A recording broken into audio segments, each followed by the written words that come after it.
औज़ुबिल्लाहि मिनश्शैतानिर्रजीम बिस्मिल्लाहिर्रहमानिर्रहीम। शुरू अल्लाह के पाक नाम से जो बड़ा मेहरबान निहायत रहम करने वाला है।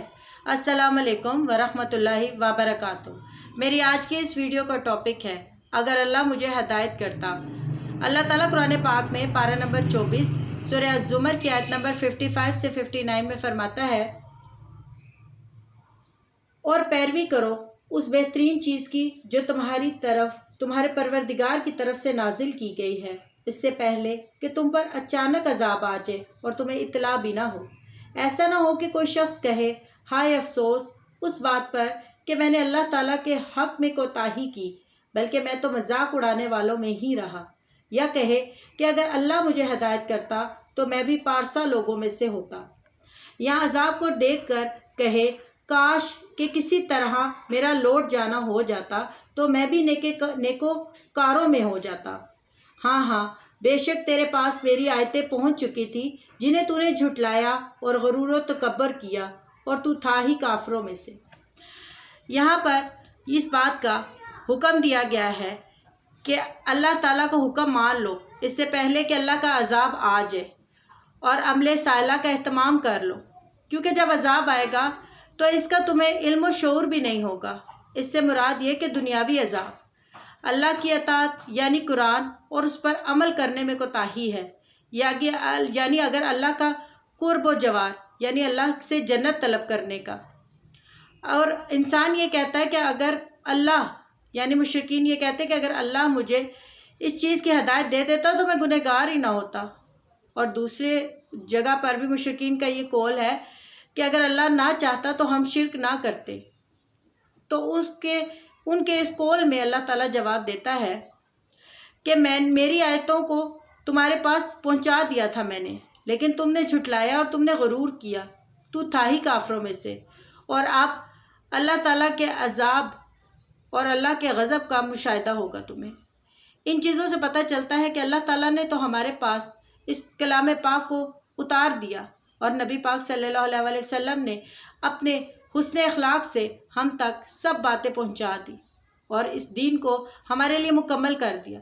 लेकिन फिर भी अगर हम अल्लाह ताला के ज़िक्र से अपने दिल को, अपनी ज़ुबान को दूर रखें, अल्लाह ताला को याद ना करें, अल्लाह ताला से इस्तग़फ़ार ना करें अपने गुनाहों की और तौबा ना करें, तो फिर किस तरह मुमकिन हो सकता है कि हम अल्लाह ताला के सामने जब पेश किए जाएंगे तो अल्लाह की रहमत से हमें नवाजा जाएगा। ये बिल्कुल गलत है, ये हमारा अक़ीदा बिल्कुल गलत है। अगर हम ये सोचते हैं कि हम दुनिया में वो काम करते हैं जो अल्लाह ताला की मर्ज़ी के ख़िलाफ़ है, तो हमें क़यामत वाले दिन अल्लाह की रहमत किस तरह ढांपेगी, क्योंकि उस वक़्त तो अल्लाह ताला की रहमत ही काम आएगी।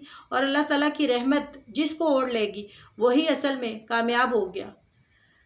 हमें अल्लाह ताला ने इस कुरान पाक के ज़रिए सारे अहकामात का ज़िक्र किया गया। हमें हर एक काम से बताया गया है, काम के बारे में कि यूँ करो और यूँ ना करो, इसको करने का हुक्म दिया और इसको करने का ना हुक्म दिया, इससे मना किया और इसके ऊपर अमल पैरा होने का हुक्म दिया। लेकिन हम है कि हम अपनी मर्ज़ी करते हैं। हमने सिर्फ़ उतना दीन अपनाया जितना हमारा दिल किया, हमने सिर्फ़ उतना दीन सुना और समझा जितना हमारा दिल किया, बल्कि हमने पूरा दीन और पूरे दीन पर अमल करने के लिए अपनी ज़िंदगियों को वक्फ़ नहीं किया। हमने ऐशो इशरत को तरजीह दी, हमने अपनी औलाद के फ्यूचर के मतलब, उनके मुस्तकबिल के मतलब सोचने को तरजीह दी, अल्लाह ताला के अहकामात को तरजीह नहीं दी। अल्लाह ताला ने नबी पाक सल्लल्लाहु अलैहि वसल्लम के ज़रिए हम तक ये सारी बातें वाज़िया कर दी हैं कि हमें ज़िंदगी गुजारने के लिए क्या क्या उसूल अपनाने चाहिए, हमें औलाद के साथ किस तरह का सलूक करना चाहिए, हमें वालिदैन के साथ किस तरह का सलूक करना चाहिए, हमें अपने पड़ोसियों के साथ किस तरह का सलूक करना चाहिए, हमें सिला रहमी किस तरह करनी चाहिए। अल्लाह ताला ने हर चीज़ का हुक्म दे दिया, हर चीज़ के बारे में बता दिया। तो फिर अगर हम उससे गाफिल रहते हैं तो हम में और मुशरिकीन में क्या फ़र्क रहा, हम में और काफरों में क्या फ़र्क है, किस चीज़ का फ़र्क है? सिर्फ़ इस चीज़ का फ़र्क है कि हमने अपनी ज़ुबान से कलमा पढ़ लिया है, और सिर्फ़ कलमा पढ़ने से हम मुसलमान हो गए, वो सिर्फ़ कागज़ी तौर पर, लेकिन अमलन हम मुसलमान नहीं बने। अमलन तो हमने काफरों वाले ही जो है वो उन्हीं की चीज़ों को तरजीह दी, उन्हीं की बातों की तरफ हम मरगूब हुए। हमें चाहिए कि हम अल्लाह ताला से शिकवा शिकायत ना करें, बल्कि अल्लाह ताला ने हमें जो कुरान पाक दिया उसको खोल कर पढ़ें, उसको समझने की अल्लाह ताला से और उससे हदायत तलब करने की अल्लाह से दुआ करें। फिर अल्लाह ताला हमें ज़रूर हदायत नसीब करेगा। मैं ये मान ही नहीं सकती कि हम अल्लाह ताला को पुकारें और अल्लाह हमारी पुकार ना सुने। मैं ये मान ही नहीं सकती कि हम अल्लाह ताला से हदायत तलब करें और अल्लाह ताला हमें हदायत ना दे। یہاں تک کہ میں نے ایک حدیث پڑھی، اس میں نبی پاک صلی اللہ علیہ وسلم نے فرمایا کہ اگر تم راستہ، اس کا مفہوم یہ ہے کہ اگر تم راستہ بھول جاؤ کہیں پر تو دائیں طرف چلنا شروع کر دو، دائیں طرف مڑنا شروع کر دو۔ میں اس حدیث کو پڑھ کر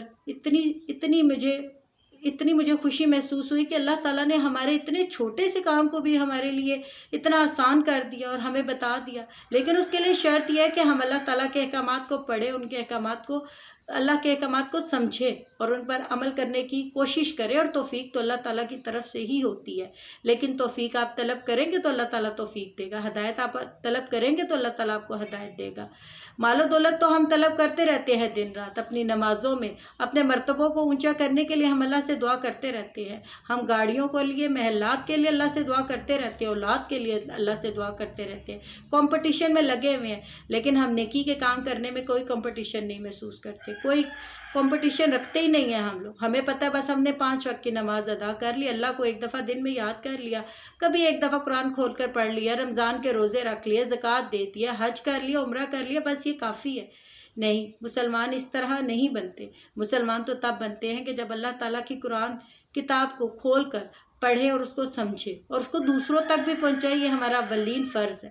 اسی فرض کو نبھاتے ہوئے میں ایک عورت ہونے کے ناطے بھی، بلکہ بہت سارے مجھے ایسے میسیجز بھی آتے ہیں کہ آپ کی آواز کا بھی پردہ ہے۔ بے شک میری آواز کا بھی پردہ ہے، لیکن میں کوشش کرنا چاہتی ہوں کہ میں کہیں بھی اگر اپنی اس آواز کے ذریعے اپنے اللہ تعالیٰ کے دین کی اگر میں خود تھوڑی سی بھی، اتنی سی بھی خدمت کر سکوں کہ جتنی میری زندگی کے ایام باقی ہیں اس میں کچھ تھوڑا سا بھی اگر کام کر لوں گی تو شاید اللہ تعالیٰ اس میری عبادت کو اور اس توفیق کو اللہ تعالیٰ اس کو قبول کرے۔